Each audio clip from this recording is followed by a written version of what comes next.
What's up, everybody? Welcome to another episode of the Web Boots Podcast. My name is Leo. This is a show where we talk to people who are or have been in the military and get a chance to hear the story. My guest today is someone who somehow managed to blend military life, Star Wars cosplay, and fitness all into one cohesive unit.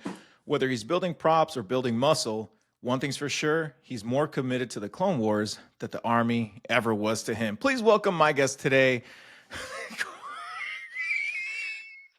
Carlos Carlos Techera, Hello, also known hello, as hello. Era of Tech, baby. What's up, baby?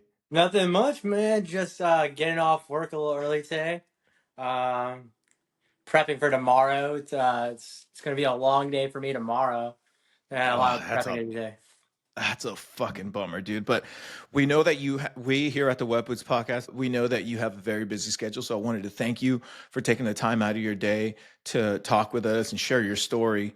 I wanted to ask you, dude, just give for those people who don't know you, give us a little bit of background, where you're from, and how you kind of got here a little bit. Well, originally I'm from Bayside, Queens, 100% Uruguayan, and with that lineage, like there's a lot of Axis power, like in my bloodline. Like there's German, Italian, Spaniard, but like it's funny, like my lineage comes from like the early 1940s Germany, and that explains my Caucasian features while being Okay. Hispanic. Okay. Oh fuck! I'm sorry, was not expecting that one. I mean, no one does. Like especially when they realize like my name's Carlos, and they're like, "Oh, okay." And then like, "Hey, where are you from?" I was like, "Well, how deep do you want to go?" Like, I've done the research, and it is what it is. Like, and it's You're funny like, I don't when speak for my fucking ancestors, all no, right? absolutely not. Like, I don't speak for like before grandma and stuff, and how can I judge what they did? They left a certain area at a certain time frame in history where there was a lot of conflict in Europe. The Yeah, first time. The hey first man, time, not the second time, if that helps at all. okay, so they weren't involved in the second No. They conflict. were involved in the first one, I think. But I didn't go that deep into like my background. Uh, okay, But yeah, I good. was born and raised in Bayside, Queens. And currently, I've been in the Army for over 15 years. And hopefully can close this chapter in the next 4.5 years. Man, you're so close. Are you excited for it? Yeah, I mean, like I just gotta make it through though. Like you know what I'm saying? Like that's Making the it through is hard. the hard part. Yeah, just I'm at the tail end where it's like it's like you're a teacher and you're looking for tenure and like that 18-year mark or that right before that the time where you could just drop your retirement packet. I'm just waiting for that time. Like I'm under 2,000 days, so like I'm happy about that. But I mean, I'm counting every day. Speaking of counting every day, and speaking of being in the army, you're from Bayside, Queens. What were you doing before the army? Tell us the backstory, and why you chose the army specifically instead of the Navy, Marine Corps, or Air Force. Okay, I'm in my late 30s, so I remember 9/11. So for me, I went to a predominantly JROTC oriented high school, and when 9/11 hit, a lot of my buddies, especially the seniors and stuff, they all enlisted in the army, and I was in JRTC, and my army instructors were from the 101st, 10th Mountain, and then Big Red One. Decided I wanted to join the army like after I left high school, but being like the oldest in my family and being the first one to get any kind of like college scholarships whatsoever, my parents were like, "Hey, go for college and go to do college." So I was gonna enlist right out of high school, and then my dad's like, "You're not fucking doing that. You have a golden opportunity. It's up to you to fuck it up." And then fast forward 4.5 years later, I fucked it up. Um, You fucked it up. I royally so uh, I shouldn't laugh. I don't know this story. no, I no, shouldn't it's laugh. funny. It It's could be fun. I so laugh bad. about it. I laugh about it. So I dated some chick in high school. I got offered a few scholarships to a bunch of D2 schools, For mostly in track New and York. field. Yeah, for track and field. So I was a Okay. distance runner from New York City. So a rarity when it comes to like NYC, like the public schools athletic leader is it's notoriously known for their sprinters. 800 meters and down, like we had Natasha Bedingfield. no, no, not Natasha Bedingfield, but Natasha Hastings. Natasha Okay. Hastings is a two-time Olympic gold medalist. I competed against her. Well, I did. My school competed against her in like all the sprinting events, and then like a bunch of amazing sprinters came out of New York City, and I was one of the few decent distance runners. So I got a Mhm. couple scholarships offers from schools in like the New York State area. And instead of going to the school that gave me the most amount of money that would cut off my debt, I went for can I say like I can curse, right? Yeah, of course. Yeah, I put pussy on a pedestal, and I went where my girlfriend at the time went. Oh. So they offered me like half the scholarship, but I was just like, oh man, this is the girl I lost it to. I love her. I'm gonna do everything I fucking can to stay with her. She like August. I came in August of like 2005, and then by November she already broke up with me. Oh man, So the like things I we didn't do even for make it women, one right? season. I didn't even make it do cross country, and then yeah, I went to I went to the wrong type of school. Like I went to a college that was like predominantly females, and the males that were there were just athletes. So I didn't prioritize schoolwork at all whatsoever. I was like, hey, I'm an athlete. I'm a D2 runner. I broke 4:30 in the mile. I thought I was hot shit. Granted, everyone and their mother in high school runs 4:30 or under right now. There's so many people who ran at my peak. Even in college, my college peak time was like 4:24 or something, and like Uh-huh. that's like freshman in high school now. It's so slow, and I thought at the time I was like, oh, I'm gonna do something here. I did nothing. I made every possible mistake that you could possibly think of. I couldn't go for another year. I went to my local recruiter in Garden City, and it was me and another track dude, and he wanted 18 X-ray. I was just there for the along for the ride, sort of the battle buddy program, and he got an offer for 18 X-ray to like ship out a week or two earlier, and the recruiter didn't tell me.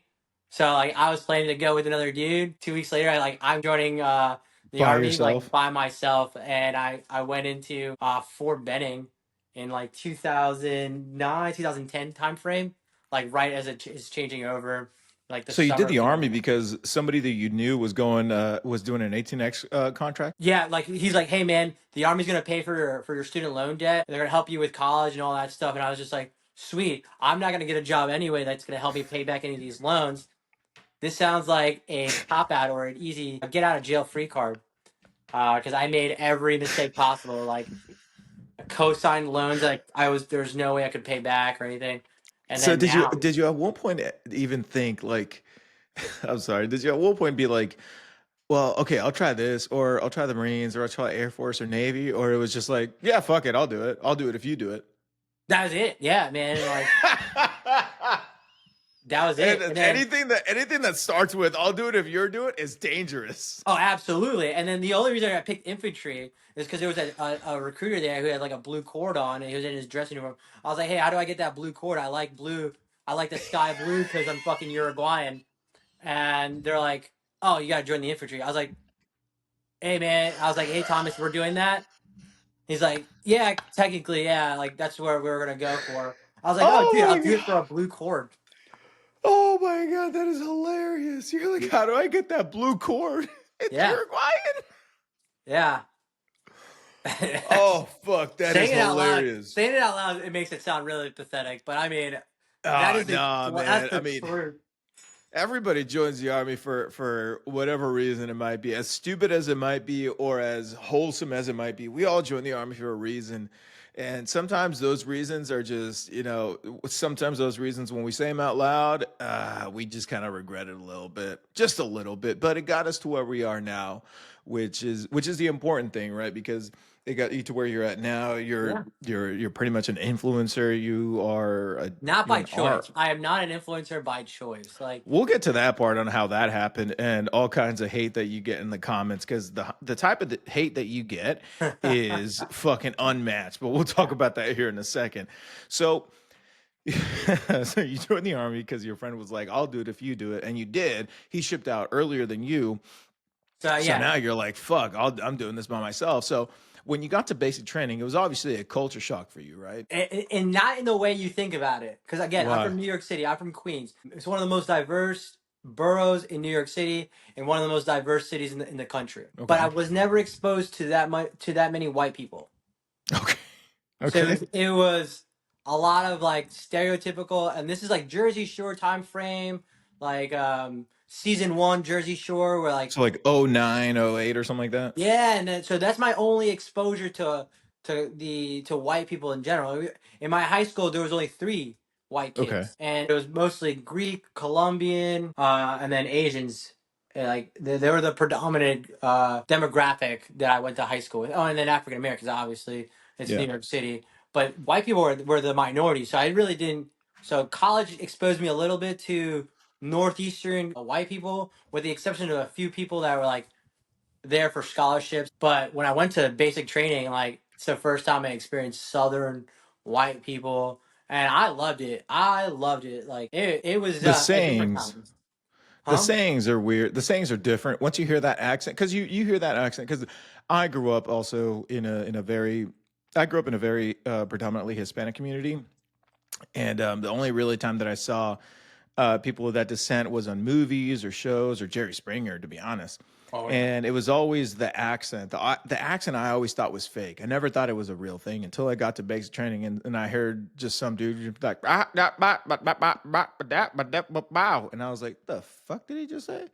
Like I spoke Spanish. I mean, I spoke English very well at that point, but I was like, I don't know that. It's like that video. It's like, you don't know me that, you don't know me Like King of that. the I was like, Hill, what the fuck? like the King of the Hill. Like, Yeah, yeah, that boy had ride. yeah. But it's always interesting to hear that accent and be like, oh my god, that's real and that's how they talk. And it's a culture shock of different. It's a culture smash of different people and different cultures, different backgrounds. Other people are like, "What the fuck, homie?" And you're like, "Oh shit, what the fuck is about to happen now?" But you went to basic training in Georgia, and then after that, obviously, you went to airborne school, right? So again, like so to backtrack a little bit, I said, hey, I don't care anything about a contract. I just want the student loan You just repayment signed program. it. I saw give me infantry. I want the blue cord, and then a student loan repayment program, and then they said 5 grand on top of that as a starting bonus. I You was got like, a bonus. I got a bunch of no, no, pens, no, no, dude. no, no. It was all lies. Oh, It was all lies. They're like, hey, either or, and then they're like, hey, the scholarship doesn't even cover your loans either. And I was just like, I didn't have anything in my contract. I had nothing. No airborne, no nothing. oh, The only reason I got an airborne contract was because I ran under 10 minutes for my 2 mile during the PT test. in AIT or in basic training? And OSIT, yeah, Oh, it said okay, yeah. okay. So So was for it? That's OSIT, AIT, right? well, It's a combined of like basic training because you just pretty much walk across the street. we didn't even walk. We just stayed there. Oh, okay. So yeah, we did basic the first 9 weeks, and then the AIT portion was right there. So you had a weekend pass, then came right back into So you stayed there. You stayed in Georgia for like 6 months then. with airborne school. Yeah, from like June to probably to like November. Yeah, that's a while. Yeah, That's a while. but that's with airborne school, and Oh, Sid and basic training. yeah, so it was 4 months of basic training, and then airborne school was 3 weeks. Oh shit. So you just got airborne school just because you were fast. Yeah, so they gave everyone who had that like in their contract. Some of them were just like they didn't meet the standards to do it, so they had these extra slots. And then the manning came down where it's like, hey, we need X amount of people for airborne slots to go to airborne units that are not in their contract. And then they're like, oh, whoever's fast who scored really well on their APFT, Yeah, yeah, PFT because now we have ACFT. Yeah, yeah. yeah, the APFT, then you got a slot to airborne school, and that's how I got a slot. And then I went to airborne school. I ran like 10:10 or something on that 2 mile right there. It's And then disgusting. But I screwed myself over because like I only did that because someone was challenging me on the side. And then when it came down to like for all of basic training and OSIT, because I was the fastest dude, I always had to carry the guide on. And then I Uh, didn't want to screw myself over in airborne school, so I just lied and said, "Hey, he beat me," and I just didn't show up. And then this dude gets like honor grad because he ran the 2 mile so fast. And then everyone's looking at me for like, "Hey, didn't you beat him by like a good 5 seconds?" I was like, "Yeah, I just didn't want to carry the guide on though." it comes with a curse. Yeah, yeah, you could have gotten an AAM or RCOM out of it or something like that. I think it was like an AAM, and then like you got presented in front of the whole As like graduation. the honor grad or something like that Yeah, of and I was just like, I just did that. I did that for basic training because I did really well in the 2 mile, and like, I mean, I'm sounding like every military stereotype where it's like, well, he's a good leader because he has a good 2 mile time, but I had a good 2 mile time where like that was, but the second you put on weight on me, like I slow down a lot. Oh, I need to note that one down because that has to have a play in your future endeavors. Oh, Going. absolutely. When I got to the 82nd, I continued running like as much as I possibly could because like So did you go from airborne school to the straight to the 82nd? oh yeah, I went from airborne school to the 82nd, and I missed deploying by 1 week. Ooh. And I would it have been a deployment I would want like experience wise? Yeah, it was.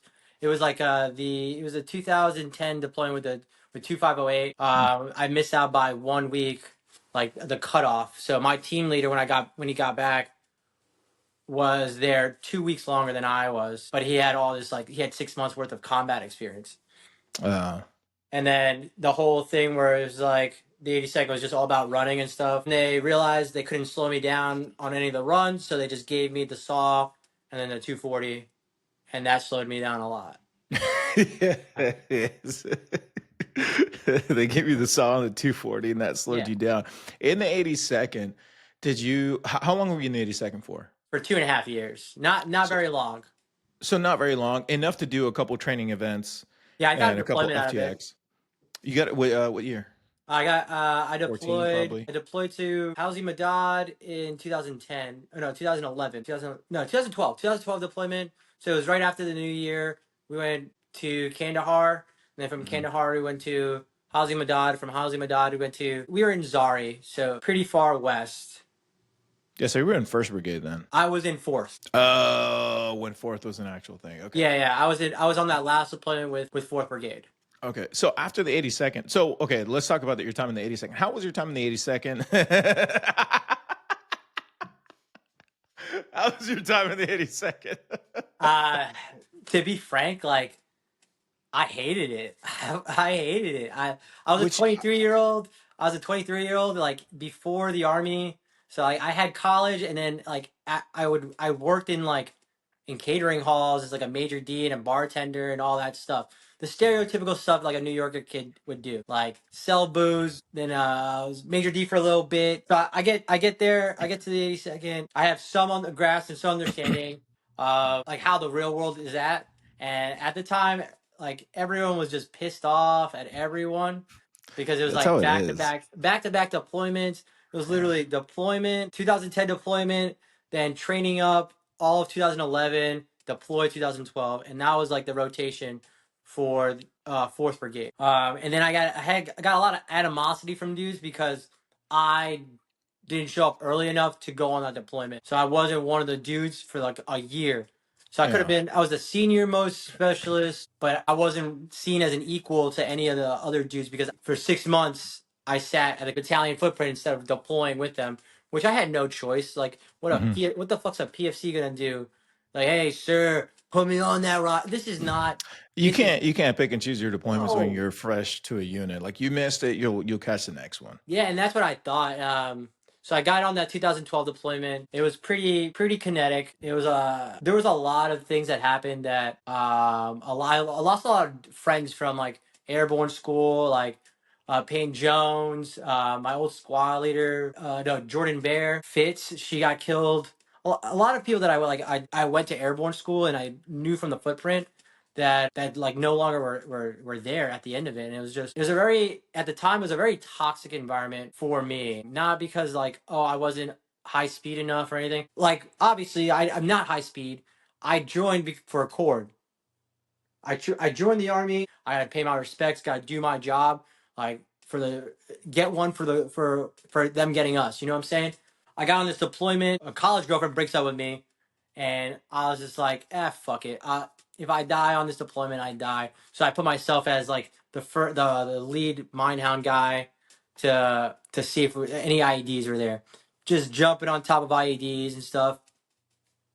Nothing happened. Nothing happened. Shout out to our ex-girlfriends, man, because I also got broken up with in my first my first deployment. That Yeah, was like my first fucking week. I got married. I got married. I got married right before we left for that deployment. Oh, so it was your ex-wife then? No. It was my ex-girlfriend that triggered me for like not caring, right?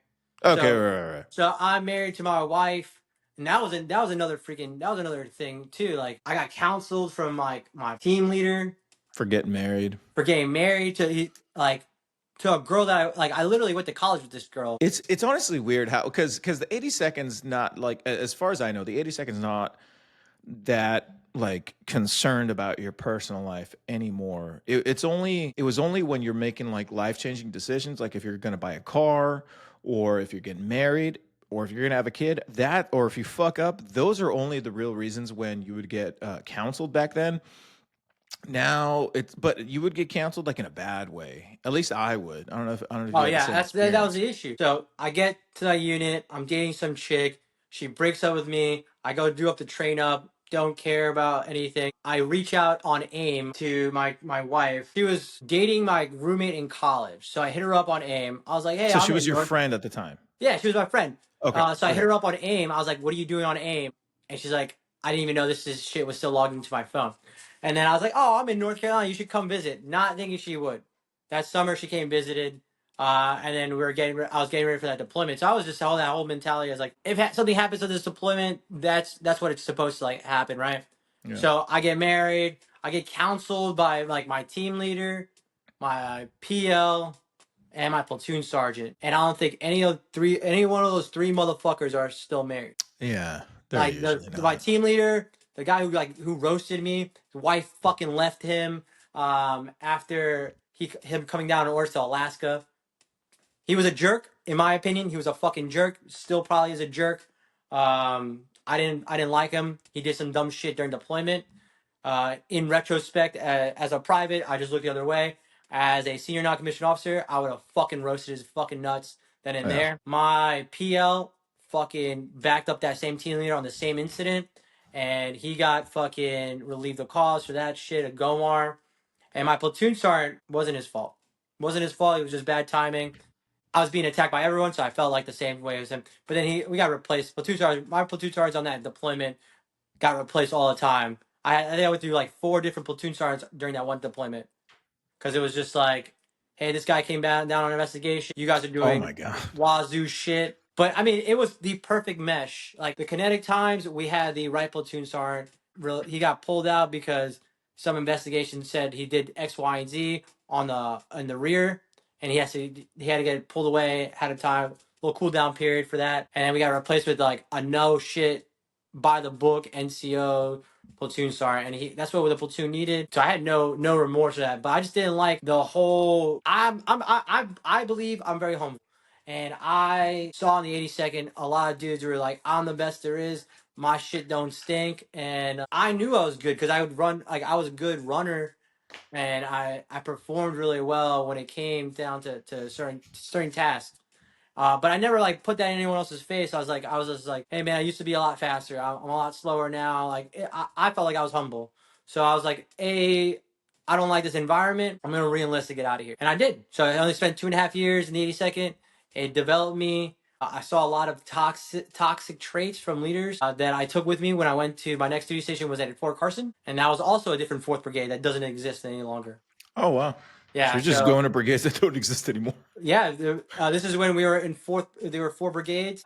I saw them on the deployment tracker, and I was just like, okay, I like the money that I was getting from deployment. I'm gonna get back on that. So then I went 2012, 2014. That's insane. So you're just the first couple of years of your Army career were just deployments. So after Carson, I was at WTV for a bit.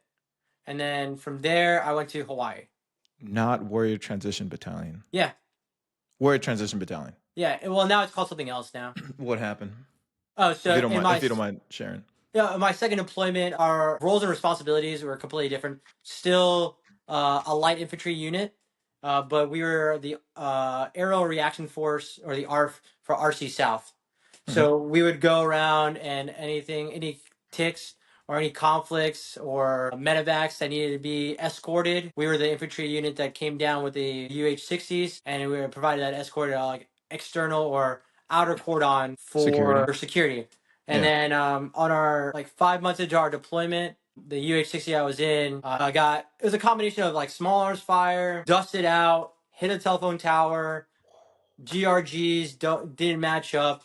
So the official investigation said the pilots took smaller fire. They overcompensated because of like the 0% loom. The GRGs were 2 years old, and then the cop that the Afghanis had there built a telephone tower that wasn't originally on there, and like the nods or the night vision capabilities that the UH-60 had at the time were knobbed, and the pilots weren't very well versed in all Okay. that stuff. So it was a lot of pilot error with a combination of like 14 fucking Taliban in the fucking wood lines fucking everything up. So the UH-60 I was in took out. It was initially it was like an islid on the glass, so they couldn't see anything. Then we started hearing pop shots, and then we went to go land. And then pilot realized, hey, we're not where he thought he was. Try to overcompensate, and then hit a telephone tower, and we flipped.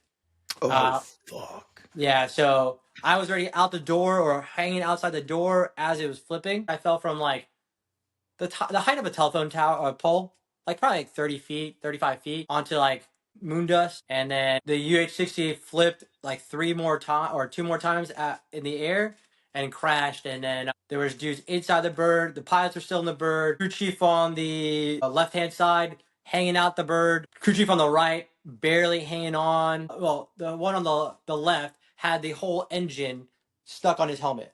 Oh The rotors and the engine block, they crash down into the left. So like it pinned his head there. His left leg broke, like spun the other opposite direction. The crew chief on the right hand side was hanging right outside.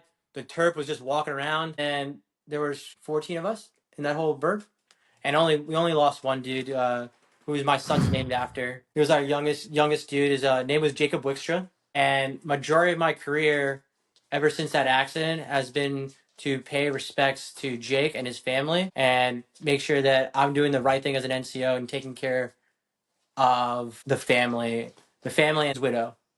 That is insane. That is intense. Once the crash happened, I got up. I started pulling my dudes out of the bird. The bird was on fire. I threw some dust on it. The magnesium didn't catch. I started providing a first aid on my 249 gunner. My 240 gunner, Chris, he was banged up, but he was also able to walk. So both of us were able to walk. I realized like 40 minutes later, when I was going on the bird, all I saw was legs underneath the side. And I had to step on top of Jake's body to pull out Tyler, my squad leader. So I had to go pull out my squad leader out because he was just like screaming in pain, because he had like over 70 bones broken. From his hips to his ankles, the incisions were opened up to relieve some pressure. My PL, his M4 went through his fucking mouth and caused his brain to swell up. So they had to remove his skull to relieve the swelling and stuff. It's a miracle that so many of us survived that. But it's also a tragedy that we lost Jake. And then when we were calling up the medevac, we started taking indirect fire with Oh, mortar systems. So it was a complex ambush. It was like the third time we've gone to that same area. So they learned our TTPs and SOPs on how we were going to get off and what we were going to do next. Even though it was at 0% loom, they saw the bird and they heard the bird and they started firing in that direction because it's an established cop. They knew where to shoot this stuff. And lucky yeah. for us that they missed, and that I was able to get on the radio with my platoon sergeant to call for fire on that fucking wood line and fucking just fucking lay waste to all those fucking dudes. I didn't do Holy it personally. shit. Like I didn't do it individually. It was my platoon sergeant and me. We're like, hey, fucking need a gun run on the northern side of the fucking HLZ in that wood line where the fucking there's known Taliban. Fucking just open fire over there. It was telling you what to say. You were communicating it through the radio. Yeah, yeah. Like I Holy was talking to my shit. platoon sergeant. I was because he was a wreck. My platoon sergeant Yeah. was obviously a wreck. Like he's in the other bird. PL's in this bird. He's in the other bird. 40 minutes later, I got everything. I'm doing everything I possibly can, with the exception of pulling security, because I don't have fucking weapon systems that work because Yeah. all the weapons are fucking done. Like the M4 that I had broke on my arm, so like the upper receiver like got warped and bent off my arm, and then it cracked. So for my injuries, like my whole left side was all jacked up. My right heel was cracked. I had microfractures all over my lower back. I was a physical wreck, but comparative to everybody else, I was pretty fine. Holy shit. That is fucking intense. Yeah, yeah. Which is funny because like that leads into like why I went to Ranger School. Which was going to be my next question. Like after all that, like how the fuck did you find the courage to go to Ranger School? Well, my PL, Nick Sullivan, like he was training up to go to Ranger School, like after deployment. So he was going on his runs. We were on Fob Apache, just getting ready for Ranger School. This dude didn't have to, but I was a young E5, sat me down and then briefed me my first operation, or how to brief an operations order. And it opened up my eyes to that bridge between the officer and the non-commissioned officer side, that side of the field house where it's like the operations order. And it opened me up to it. And I was like, I took that personally when I saw him in July 2014, when we saw him at Fort Sam. I promised him, I was like, hey, dude, I'm going to get you your tab. And then fast forward, after a lot of dumb shit with like the awards process and stuff, because like my biggest gripe with it was just dudes didn't get the awards that they deserved. Like for example, Jake died and they gave him a Bronze Star because he died indirectly from combat. The final investigation that was done 2 years ago, that investigation said a lot of other things were factors for the accident, including small on fire, indirect fire, and these are all classifications for valorous awards that my dudes didn't fucking get. And for the majority of my career, I was like, it's always been in a struggle because of either me being fucking Hispanic, me being 5'6", me being an enlisted dude. I don't deserve this. Your men don't deserve that. And it's the higher ups that are so disconnected from the situation that make these choices and stuff. So Yeah. for me, I will do everything that I can to get what my guys deserve. And I'm still fighting for that right now. And I know the other guys, the other 12 dudes that were in the crash, they just want to leave that stuff in the past. Yeah. And it's hard for them to do so, but I am still in. Me and Chris are still in the Army. We're both starting first classes now. And it's hard for me to not take care of my guys while I still can. And especially because David's going to be a father soon. Tyler's a father. His daughter's about to go to college. Mike has a set of twins and another child. Hester has one with another one on the way. The biggest struggle that a father can have providing an education for their kids, and it's my way of still fighting so that I can make sure that, because a lot of them are 100% disabled, like they can't work. Some of them are working, but like I know as a father, my concern is, can I provide financial freedom for my kids to go to college? That Purple Heart does that for them. It would be my way of being able to take care of their kids Yeah. and not giving up as an NCO 11 years later. You know what I'm saying? Yeah, as an NCO, you never stop taking care of your guys. Yeah. To be honest, I still have people that I used to be in charge of that reach out to me every now and again, and I'm always still concerned about them. You know, life's a little bit tough right now for everybody, and but as an NCO, you just never forget. You know, you just never forget, and you just never stop taking care of your dudes, no matter what. Yeah. And you try to take care of them as much as you can, and sometimes that just means a phone call. Sometimes that means just a text. But showing that you care is one of those disconnects that happens with a lot of officers. Because sometimes with a lot of officers, you just feel that it's just not there. They're just there for the position. They're just there for their OER, and then they leave, and you're like, all right, cool, you know. But there's a special connection when it comes to an NCO and their Joes, because no matter what, if you reach out to them, they're never going to stop taking care of you, and shit like that. No, Uh, absolutely. but you went to Ranger School because you wanted to make Jake proud. And you had somebody else go take you under their wing while they were getting ready to go to Ranger School. Is that correct? Yeah. So yeah, my PL who had the buttstock go through his mouth and had to get his skull removed to reduce the swelling. He was getting ready to go to Ranger School. So when I saw him in July, I told him I was going to get it. Then 23 months later, I spent quite a bit of time, a couple months in WTV, just trying to recover myself because I stayed an extra month and a half in Afghanistan after the crash. It was me and Chris. My platoon got re-designated because we lost half our platoon was lost. So we got all these new guys, and they were like, "Hey, you're gonna be a squad leader now." And I looked at Chris. Chris was not doing so well. I was also not doing so well. And I looked at myself internally, and I made the decision to talk to my platoon sergeant. I was like, "Hey, man, I don't think I can do it. I don't think I can do two times like what I did on that by pulling everyone out and like calling for fire, doing all like diving on top of Tyler as we're taking mortars, the rounds impacting like 10, 15 meters away from us, me diving on top of him with my arm just hanging out there, all the adrenaline just once all the adrenaline was gone, all the injuries came up. Yeah, pain And sets in. yeah, and I just threw myself on top of Tyler, protecting him. And then once we got to when we got back to File Apache, helped people getting off. Um, that's where I emotionally broke down and realized like everything that happened because I saw the other squad there, and it was their turn that night to go out, but they didn't go because we were ready and we were doing our changeover. Looking at them, being like, "Hey man, I couldn't save Jake, couldn't do." Um, Sorry, man, I'm gonna get emotional about this. It's okay. Um, Being like I couldn't save. I saved everyone but one. I couldn't save the one youngest dude.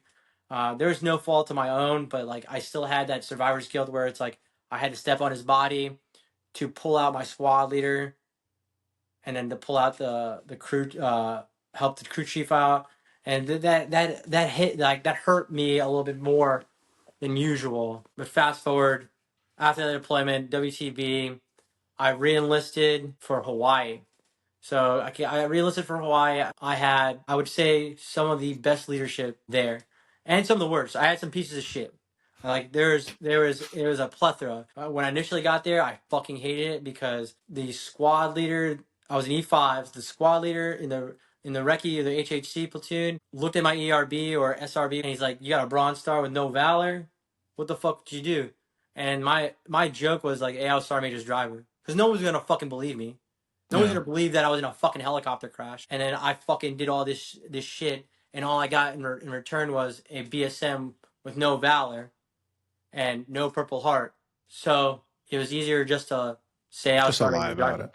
Yeah, it's easier to say I was Sergeant Major's driver. But the initial leadership that I had there were mostly 82nd dudes, like we're mostly airborne dudes. So obviously I saw that this toxicity happened there, and I was just like, I'm gonna do what I want to do.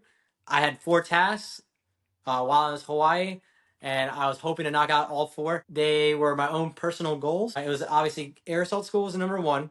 I wanted to get back on a UH-60. I wanted to graduate Ranger School. And then the other 2 dumb ones was combatives level 2, and Okay. then the Korean Defense Ribbon. I wanted to go Okay. to like a Pacific Pathways with Hawaii. I knocked out 3 out of those 4, and I was just pretty pumped about that shit. Um, I did air assault school after I failed air assault, the obstacle course on the first Okay. day, on the tough one, because my little Vienna sausage fingers couldn't wrap myself around the rope, and it was raining, and I couldn't climb up, so I rebutted, and then the air assault instructor was like, "Okay, you can go again." And as I was saying that, some high speed female just goes, grabs the ropes, just climbs right up, and he's like, "Actually, Oh. you're done, dude." And I was just like, I was like, fuck. So I had to go back to my company commander. I Oh was like, shit. "Sir, I failed the rope climb." And he's like, "All right, here's your counseling." He counseled me, and it was a pretty fun counseling. Or it was like I had to do 5 rope climbs every day if I wanted to go back. So So I did you 10. learned how to climb that fucking rope. I knew how to climb rope. I know how to climb rope, and that was the craziest thing. I was overthinking, and then I panicked because I put so much external like stress on myself that didn't need to be there. So then So I went right back to air assault school, and then I went to the pre-ranger course in Hawaii in the Lightning Academy. I graduated the pre-ranger program. I barely made it in the 12 miler. If anyone knows anything about the 12 miler in Hawaii, I want to say it's one of the hardest 12 milers you'll ever do because that last mile and a half is a slight like 5% incline up, and then you have these oh, two huge mountains, and it's all dirt. It's like Hawaiian clay dirt. fuck Uh, that. and I barely made it with like 4 minutes to spare on that 12 miler. Then I went to Ranger School with the intention of graduating April 1st, like Okay. right before my son's birthday, his first birthday. I was just like, all right, if I go straight through, I'll make it for his birthday. If I With get all first recycled, time goes. yeah. And if I go and I get recycled, then I have one chance or and then a 6 week break for best ranger. So I get in, I get to do push-ups. This cap is not counting anything, and I'm like, oh fuck. I was like, I'm just gonna go until I burn out, and then You're I was hitting like, the ground. You're almost dislocating. You're almost dislocating your I elbows. purposely wore a loose shirt so you can hear the dog tags hit the ground. I was like, I am doing everything that I can. Nothing. Didn't count a single one out loud, and he goes, all right, go to the next line. And I was like, why didn't you count? You're supposed to count. Like, you briefed these guys during count. He's like, I just wanted to see if you're going to quit. Oh shit. That is a good mind fuck though. Yeah. Oh, yeah. The whole school was a whole mind fuck. It was crazy. So I get through all of rap week. I get put into my company, and guess who I fucking see there? It's a first sergeant. And it was my drill sergeant from basic training. Really? It was my drill sergeant from basic training. And as an RI now, like I could see, like as someone who's been a drill and I've had trainees come through, you see faces and you can kind of sort of remember. But You saw my his face, and his face was like, "You're just another." no, He's just like, no, he remembered me "Oh, because really?" I was a fast 2 miler. He Oh, remembered me because I would always beat him on any of the runs, and he oh, didn't like okay. that. He was one of those like he didn't like that.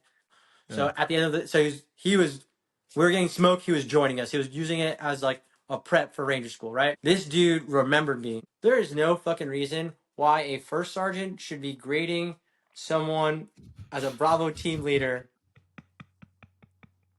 There's no He just fucking reason. I know for a fact on how the manning works now. There is no fucking reason why a first sergeant is grading Bravo team leader on day one of the FTX. Needless to say, I had 2 looks in Derby, both no goes. oh fuck. So the critique was I called in a near ambush when it was a far ambush because I was off by 5 meters. I Oh, didn't. get fucked. Oh yeah, that. Oh yeah, it was a testament of resiliency. I recycle. I lock in like that fucking Boston or that marathoner dude. I locked it the fuck in as an E5. I was like, I'm just gonna be a fucking asshole this whole fucking time. They want to see fucking leadership. They want to see an asshole NCO. I have a plethora of experience that I've seen, and that's what I did. I would just every fucking day.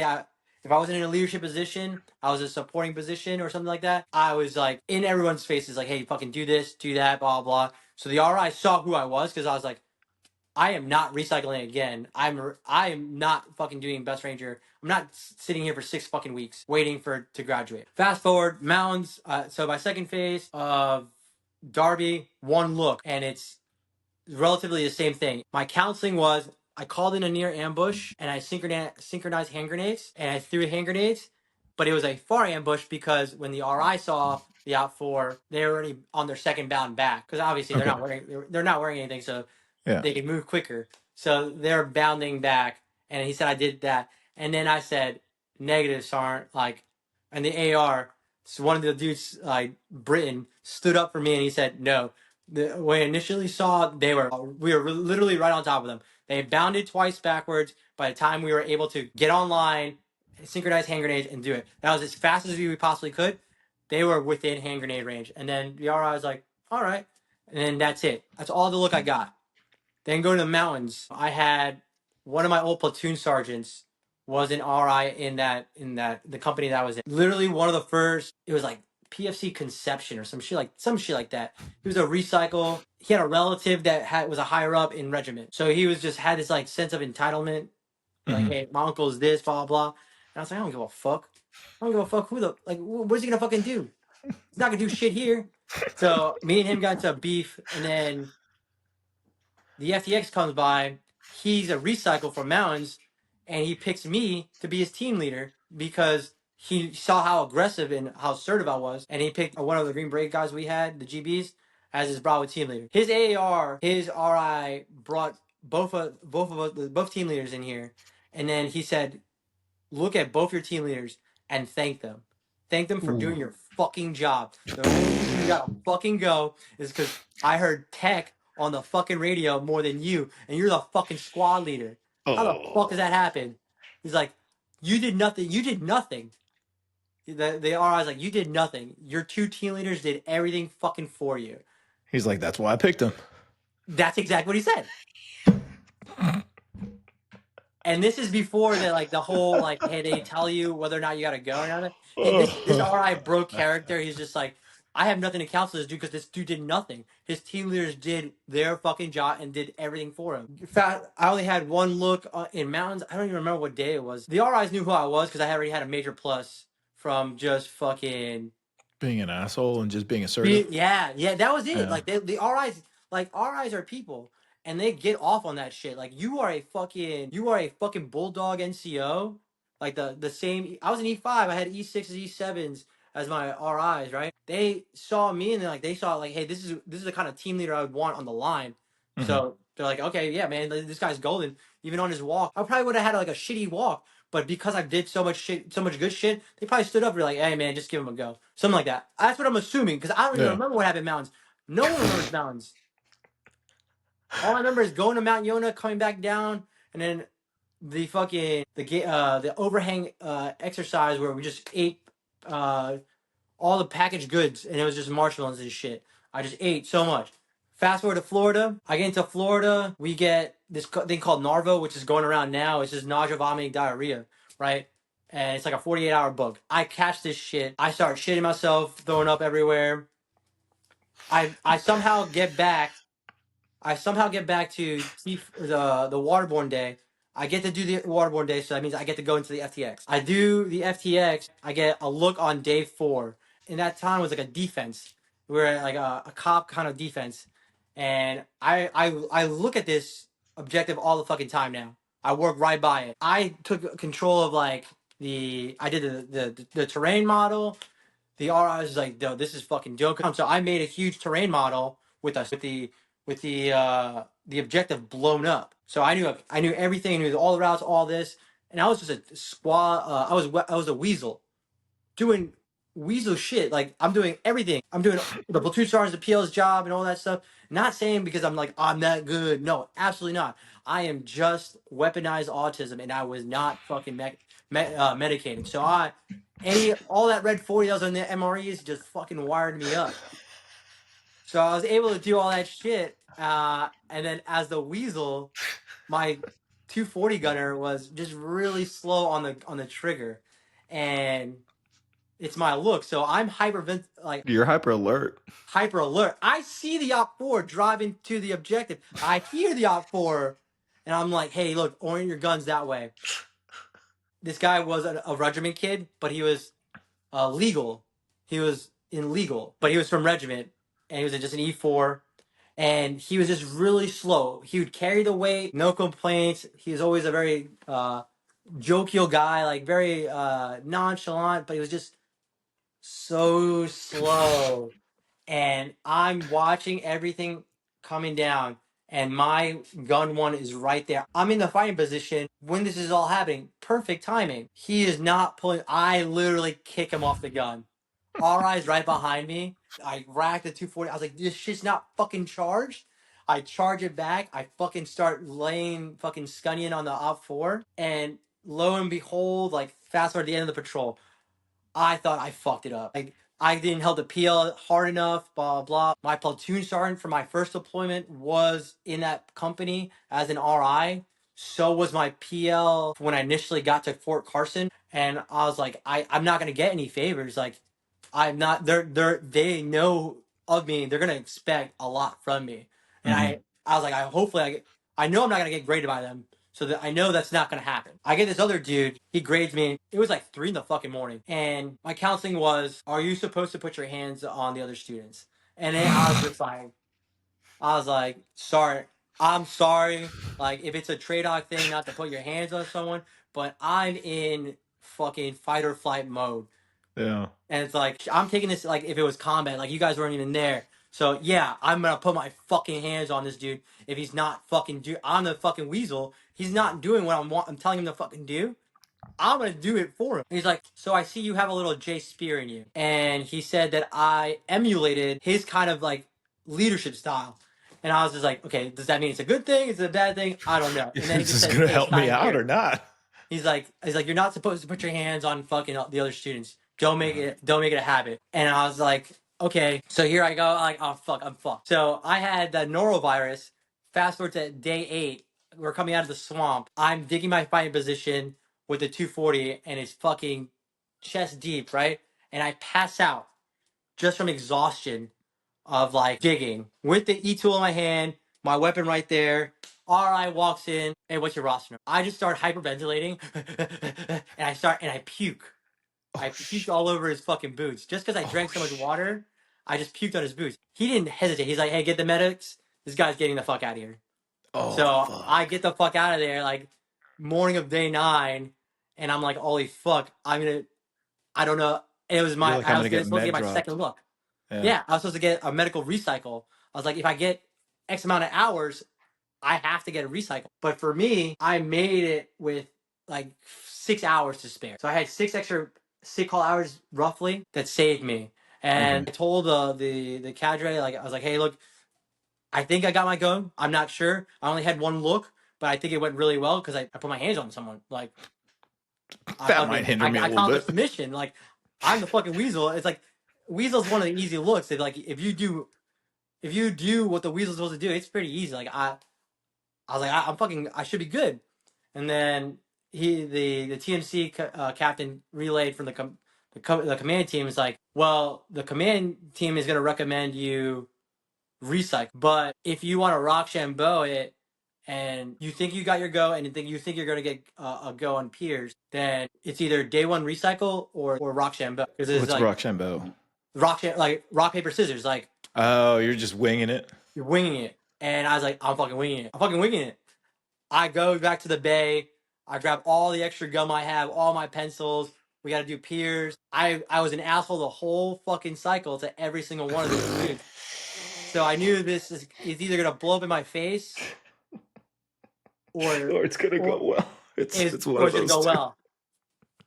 Because I didn't do so well on my first peers. I was like a 70 or something. So I started giving them bubbles gum that I had in my pocket that I had spare. And I was like, hey man, we're about to do peers. Ha ha. Like, and one thing I didn't mention was like half the platoon before we started the FTX got this sickness. So there's Uh-huh. like 25 dudes in the bay just sick. So from a 2 platooner, we went down to a 1 platoon of 50 something. And now being on this side, that's pretty stressful on the cadre, especially when the cadre is getting sick too. Oh. So like they didn't have a real nice feeling for the platoon. But out of 52 or something, 26 of us got goes. Ooh. So out of those 26, 25 of us got past peers. And that's Okay. how they opened it up with. So I was like, fuck, I'm getting recycled all Yeah. the way to day 1 because they're like, hey, this is your 2 options. I was like, I'm putting everything putting everything on the line and I scored 94 on my peers. So like it was like the highest peers I had throughout Oh all them. wow. I guess being the assertive team leader and being the dependable dude the whole time, it just paid off in dividends for me. All right, so fast forward, I did Ranger School I graduated 0516, and then I go back to Hawaii. I'm on cloud 9. I'm still in E5. I go to the board for like Sergeant Major comes up to me. He's like, "Hey, we have a division board. Try to memorize all this stuff. The board's tomorrow." Oh, fuck that. So I still have like my short haircut, like my first fade after fucking Ranger school. I'm still pretty famished. And I come in second. And then my Joe that we both studied together, which we basically studied off each other. But because I was the NCO, he was the Joe that I took to the board as well. And we won battalion and we both came in second place to like band kids who can memorize everything. And then I was like on cloud nine. I was like, NCOR is set for this year, fuckers. Like I fucking did Ranger school, fucking air assault school, came in second place. I got user pack NCO of the month. Like these are just solid You're boards. set for this I'm fucking fucking year. set. And then I was like, I'm going to the E6 board and the next month, and I just brain dump. And when I'm telling you I'm resilient, I am resilient because that group of first sergeants humbled me real quick. Humbled me real quick. I think it was like first sergeant Reinhardt or something like that. He was the only one in there that was tabbed, and he's like, I came in there thinking I was just gonna get it because it was just like I'm putting my uniform back on because I didn't have enough time to put it in the dry cleaner because I just finished the other board the week beforehand. So I was like, it's a shoe in. So our manager's gonna be like, hey, say one stands at Ranger Creek, call it a day. You know what I'm Good to saying? go. And they started Nah. asking me questions, and I'm like, fuck, I am fuck. I didn't fucking study. I took advantage. I thought this is a cakewalk. The question was, who is buried in the tomb of the unknown Unknown soldier? soldier. And I said some kind of fuck. I said I think I said Ulysses S. Grant. Like so, Ulysses S. Grant.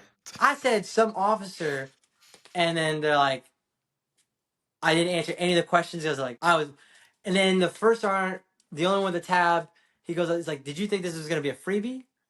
And You're I like, said, you didn't want to say it, but you're like, honestly, like, no, yeah. I said it. Oh, shit. I said it.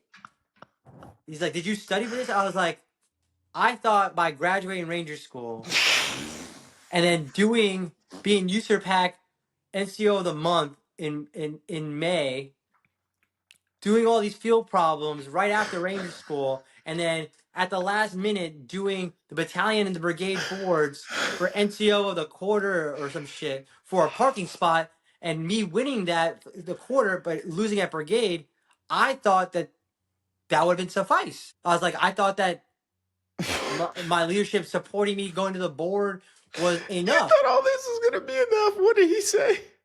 He said, "Don't let that tab get to your head." And I was Yeah. like, "Well, fuck no, obviously no." And like, it obviously did go to my head.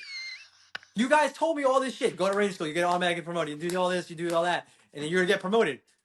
And then It was a Sergeant Major lie. time, he's like, "Hey man, thank you for representing 127 so greatly. Like your uniform was spot on. I was the regimental dog handler, so like every change of command, I was out there. I would drive an hour and a half to go pick up this fucking dog in Waianae, and I never took $1 out of gas out of my own pocket. Like I paid for everything out of my pocket. Every change of command, I would drive the 3 hours. It would needed hour and a half there, hour and a half back off fucking Highway That 3. is so fucking funny. It is in retrospect, it is, So fucking funny, dude. and it just it made me resilient, man. Like they humbled me real quick. Holy So shit. I had a do not return to the board. I had a do not return to the board, and this is like my second E6 board that I failed. Right, I failed. One at Fort Carson because I cursed out the sergeant major who said, "Hey, why don't you have a Purple Heart? If this is all you did was true." He's like, "If you say all this that happened to you is true, why don't you have a Bronze Star of Valor, and why don't you have a fucking Purple Heart?" And I said, "I don't know why you guys didn't give it to me." Oh my god. I was like, the award was put through, and then you guys then fucking I mean, to Colonel be Pearl honest, denied it. The Colonel denied it. Colonel Pearl denied that award because he's no. like, hey, the initial investigation says X, Y, and Z. And the regulation says something else, and we can't give it to him. The regulation says it has to be direct injury from sustained from the enemy. Yeah. But the initial report said, hey, the accident was caused by pilot error. Pilot error, yeah. And then the indirect fire was acknowleded. So what The did the indirect so what did fire the was sergeant major say acknowledged. after you said that? He said, "Get out of the board." Start re-enlisting for Hawaii. You're Yeah. like, I'm not getting promoted here. I'm going to Hawaii. Yeah. I was like, I'm re-enlisting anyway for Hawaii. Like, I'm That's staying in. great. I was Oh, like, and then this is the time where like I bought the blues too. I was like, okay, I'm gonna show that I want to do this. uh-huh. I was the only Isn't one it with the ironic blues. that we're back to greens now? Well, they said pinks and greens, yes. Yeah. So fast forward, I'm in Hawaii still. 2018, I decide I'm done with my squalier time. I got 3 of the 4 things I wanted to. I was like, hey, I want to do Best Ranger. So I do Best Ranger 2018. I suck. I was terrible. I want to say I was just terrible. I was just terrible, hands down. I thought I was great. I was a good runner and stuff, but I was not. A rucker is not what I am. It's not my strength. I'm 5'6", 5'7" on a good day. I don't have long legs. Like I have a medium sized torso and thick thighs that rub together and cause a lot of friction. And I Ooh. overheat real easily. Ooh, that's got to be painful. So my partner tore his MCL during the competition, and I cracked my ribs during Malvesi. The second event, I cracked my ribs by falling off the fucking vertical ladder. Fuck. So, needless to say, I didn't do so well on Best Ranger in 2018. I think it was like 35th was like where we ended at, and then they cut off. They made cutoffs. I come back to Hawaii. I'm like, oh well, whatever. I'm happy I did it. I'm happy. I'm still happy I did it. I'm one of 3,000, 4,000 people who's ever done Best Ranger. David Goggins can't do that shit. He's Ranger qualified, but he's never done Best Ranger. All right, everybody. On that note, David Goggins can suck a butt. We're going to take a quick pause for the cause here. Join us next week for part 2 with Era of Tech. We'll see you next week.